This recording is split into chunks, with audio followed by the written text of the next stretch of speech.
जो खुद जिम्मेदार थे हर किस्म की दहशतगर्दी के लिए। मैंने हमेशा कहा कि यूनाइटेड स्टेट्स जिम्मेदार है। पिछले 100 साल में सारी दुनिया में जितना वायलेंस हुआ है, करोड़ों लोग मारे गए हैं, करोड़ों लोग मारे गए हैं, और वो सिर्फ अमेरिका के इशारे पर हुआ। आज दुनिया में जितनी जगहों पर दहशतगर्दी हो रही है, या पॉलिटिकल अनरेस्ट है, या वायलेंस हो रहा है, या जंगें हो रही हैं, उन सब के पीछे क्या अमेरिका का हाथ नहीं है? इराक पे क्या अमेरिका नहीं था? अफगानिस्तान में अमेरिका नहीं था क्या? बोस्निया में, हर्जेगोविना में, वियतनाम में अमेरिका नहीं था क्या? फलस्तीन में अमेरिका की हिमायत हासिल नहीं है? हर जगह जहां कहीं भी कोई तशद्दुद हो रहा है या टेररिज्म के वाकयात हो रहे हैं, उसकी पुष्टपनाही अमेरिका कर रहा है।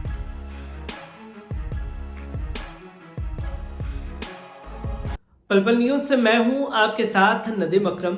डोनाल्ड ट्रंप भक्तों के सहारे अमेरिका को जलाने की तैयारी में पूरी तरीके से लग चुके हैं और भक्त जो हैं वो डोनाल्ड ट्रंप के लिए किसी को भी मरने मारने के लिए तैयार हो चुके हैं। पर अमेरिका में जिस तरीके से डोनाल्ड ट्रंप अपने भक्तों को भड़का रहे हैं और भक्त जिस तरीके से उनके संसद के ऊपर हमला कर रहे हैं, सोशल मीडिया साइट पर लगातार भड़काऊ बयानबाजी कर रहे हैं, उससे डोनाल्ड ट्रंप के ऊपर ट्विटर ने एक बड़ा एक्शन तो ले लिया। उनका अकाउंट जो है हमेशा के लिए डीएक्टिवेट कर दिया। पर इसी के साथ साथ सोशल मीडिया पर डोनाल्ड ट्रंप के तमाम अकाउंट को सस्पेंड कर दिया गया। पर डोनाल्ड ट्रंप ये मानने को तैयार नहीं है, भक्तों को भड़काने के लिए वो मानने के लिए तैयार नहीं है कि वो अमेरिका चुनाव हार चुके हैं।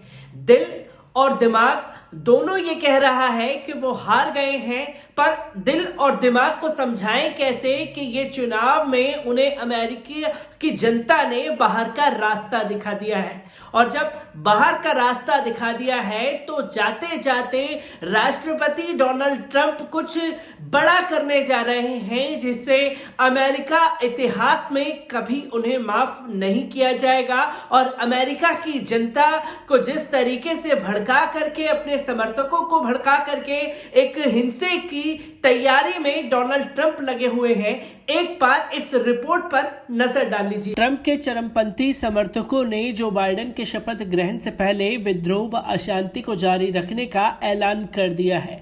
एक रिपोर्ट के मुताबिक अमेरिकी राष्ट्रपति के चरमपंथी समर्थक सोशल साइटों पर खुल करके राष्ट्रपति जो बाइडेन के शपथ ग्रहण से पहले अशांति को हवा देने का बार बार ऐलान कर रहे हैं। सोशल साइटों पर ट्रंप के समर्थक अपने प्रचार में कह रहे हैं, ट्रंप या जंग, अगर बंदूक चलाना नहीं आता अभी सीखो, हम सरकारी इमारतों पर धावा बोलेंगे। पुलिस, सुरक्षा अधिकारी, सरकारी कर्मचारियों और गुप्तचर सेवा के अधिकारियों की हत्या करेंगे और मतों को फिर से गिनने का निवेदन करें।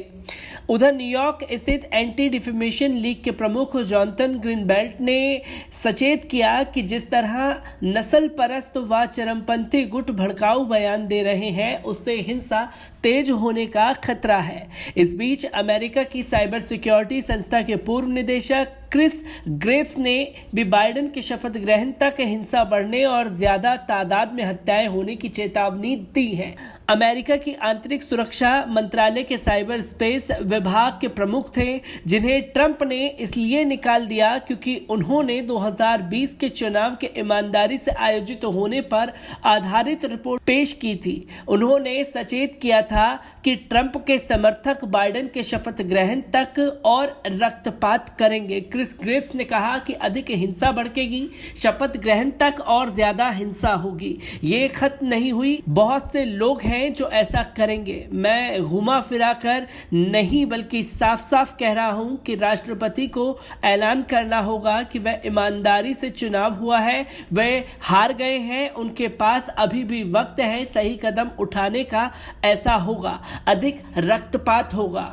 तो दोस्तों, आपने देखा कि किस तरीके से डोनाल्ड ट्रंप के जो भक्त हैं वो मरने मारने के लिए तैयार हैं, बंदूक या ट्रंप, इस तरीके की नारेबाजी कर रहे हैं। जो वहां के विशेषज्ञ हैं, तमाम रक्षा विशेषज्ञ, तमाम लोग ये कह रहे हैं कि जो बाइडेन के शपथ से पहले पहले एक बड़ी हिंसा को अंजाम डोनाल्ड ट्रंप के समर्थक दे सकते हैं। इसी पर हमने बात की है डॉक्टर तस्लीम रहमानी से। एक बार उनसे भी जानते हैं कि उनका इस मसले को लेकर के क्या कुछ कहना है। लैब्स की भी इंक्वायरी होगी कि कैसे, इसका मतलब कि एडमिनिस्ट्रेशन के अंदर भी ट्रम्प के ऐसे लोग मौजूद हैं जिन्होंने वो सिक्योरिटी लैप्सेस प्रोवाइड किए कि ये प्रोटेस्टर मुसल्ला होके गन साथ में लेके अंदर दाखिल हो गए। तो ये बता रहा है कि अमेरिका के अंदर अब एक डेमोक्रेटिक इंस्टीट्यूशन का डिके हो रहा है, वो कमजोर हो रहा है।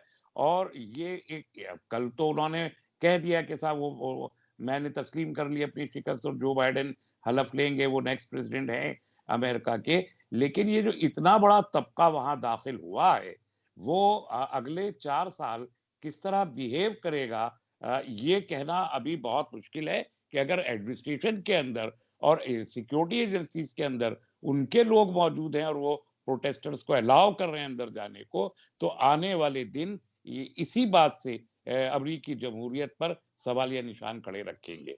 तो दोस्तों, आपने देखा कि डॉक्टर तस्लीम रहमानी साफ तौर पर उन्होंने भी ये अंदेशा लगाया है कि अगर जो बाइडेन राष्ट्रपति बन भी जाते हैं तो आने वाले 4 साल उनके लिए कितने मुश्किल भरे होने वाले हैं, इसका अंदाजा इस बात से लगाया जा सकता है जिस तरह से उनके भक्तों ने संसद पर हमला कर दिया और जिस तरीके से दहशतगर्दी को अंजाम दिया जा रहा है ट्रंप के समर्थकों द्वारा, उसे दुनिया में ये चेहरा भी आ चुका है कि हमेशा दहशतगर्द को बढ़ाने में अगर किसी का अहम किरदार रहा है तो वो अमेरिका है। अब डोनाल्ड ट्रंप के समर्थक खुद ही हिंसा को भड़काने में लगे हुए हैं अमेरिका में, और अमेरिका में और कितनी भयावह तस्वीर हो सकती है इसका शायद अंदाजा भी नहीं लगाया जा सकता, इसकी शायद कल्पना भी नहीं की जा सकती।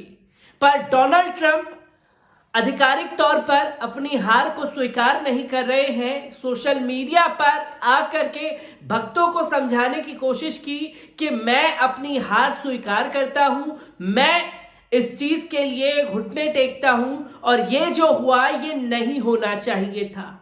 आने वाली सरकार के लिए किस तरीके से अपने जो गुंडों को छोड़ करके ये बताने की कोशिश डोनाल्ड ट्रंप ने की कि हम आने वाले समय पर अगर कोई भी घटना हुई तो इसी तरीके से अंजाम देंगे, और आने वाले समय में किस तरीके से जो बाइडेन के लिए कड़ी चुनौती रहेगी। अमेरिका के लोकतंत्र की जो मजबूती थी उसे कम से कम ढकोसला साबित कर दिया डोनाल्ड ट्रंप ने, और किस तरीके से अमेरिकी लोकतंत्र को मजबूत फिर से कर पाएगी जो बाइडेन की सरकार, ये भी एक अहम सवाल खड़ा होता है। अमेरिका से आ रही हर एक अपडेट आप लोगों के साथ साझा करता रहूंगा।